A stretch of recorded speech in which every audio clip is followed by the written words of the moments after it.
Hello, আসসালামু আলাইকুম। আমি আঁকি হাসান বলছি। আপনারা সবাই কেমন আছেন? আশা করি আল্লাহর রহমতে আপনারা সবাই ভালো আছেন। আপনাদের দোয়ায় আল্লাহর রহমতে আমিও ভালো আছি।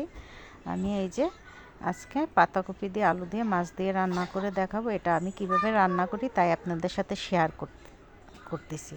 আমি প্রত্যেক দিন যেভাবে যে রান্নাগুলো করি সেইগুলো আপনাদের সাথে শেয়ার করি। এখানে আমি পাতাকপি ধুয়ে পরিষ্কার করে আলু কেটে একসাথে নিয়ে নিছি। আর এখানে আদা বাটা, রসুন বাটা, জিরা গুঁড়ি, হলুদ গুঁড়া, মরিচ গুঁড়া, স্বাদ মতন লবণ এটা নিয়ে নিছি। আর মাছটা আমি আগে ভেজে নিছি, সেটা দেখাইনি। এখানে টমেটো আছে, ধনেপাতা আছে, কাঁচামরিচ আর পেঁয়াজ। আমি এই যে কড়াইটা গরম করে নিছি, কড়াইতে পরিমাণ মতন তেল দিছি। এখন পেঁয়াজটা হালকা ভেজে নেব। আমি মশলাটা কষাই তারপর রান্না করব। আমি যেভাবে রান্না করি সেভাবেই আপনাদের সাথে শেয়ার করি। আমি রান্নার বিষয়ে অত ভালো কিছু জানি না, তবে সংসারের কাজটা যেভাবে করি সেভাবেই আপনাদের সাথে শেয়ার করার চেষ্টা করি। আশা করি আমার ভিডিওগুলো আপনাদের কাছে ভালো লাগবে। এই যে আমি মশলাটা ভালো করে কষাই নিচ্ছি। আমি সব একবারে দিয়ে নিই একটা বাটিতে।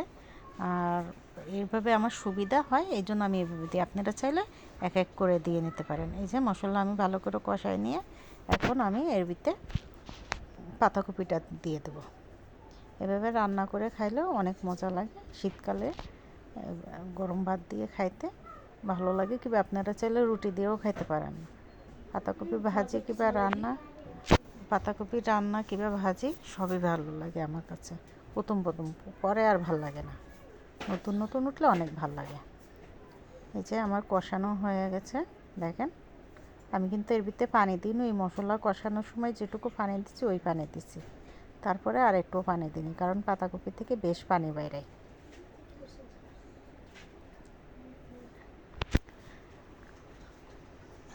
এই যে আমার পানিটা শুকায় গেছে। আমি এখন টমেটোটা দিয়ে নেবো। আমি টমেটোটা একটু সবসময় আগে দিই। টমেটো কাঁচামরিচ দিয়ে দিলাম, দিয়ে একটু কষাই নিয়ে তারপরে যে পানি দিয়ে ঝোল দিয়ে দেবো। যে আমার একটু নাড়াচাড়া হয়ে গেছে, এখন আমি পানি দিয়ে দেবো। আর এই পর্যায়ে এসে আমার ভিডিও ভালো লেগে থাকলে লাইক, কমেন্ট, সাবস্ক্রাইব করতে ভুলবেন না। পাশে থাকা বেল আইকনটি ক্লিক করে দেবেন, পরবর্তী ভিডিও যদি দ্রুত চলে যায়। আমি যে পরিমাণে ঝোল রাখবো সেই আন্দাজ করে পানিটা দিয়ে দিলাম, দিয়ে আমি মাছটা দেবো। আমি সবসময় তরকারিতে একটু গরম পানি দেওয়ার চেষ্টা করি, তাতে তরকারির স্বাদটা ভালো আসে। আমার এখানে 2 রকমের মাছ রয়েছে, ট্যাংরা মাছ আর হলো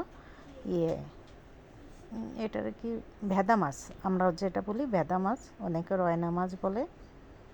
এই যে এরপর দেখেন কালারটাও সুন্দর হয়েছে, দেখতেও ভালো লাগতেছে।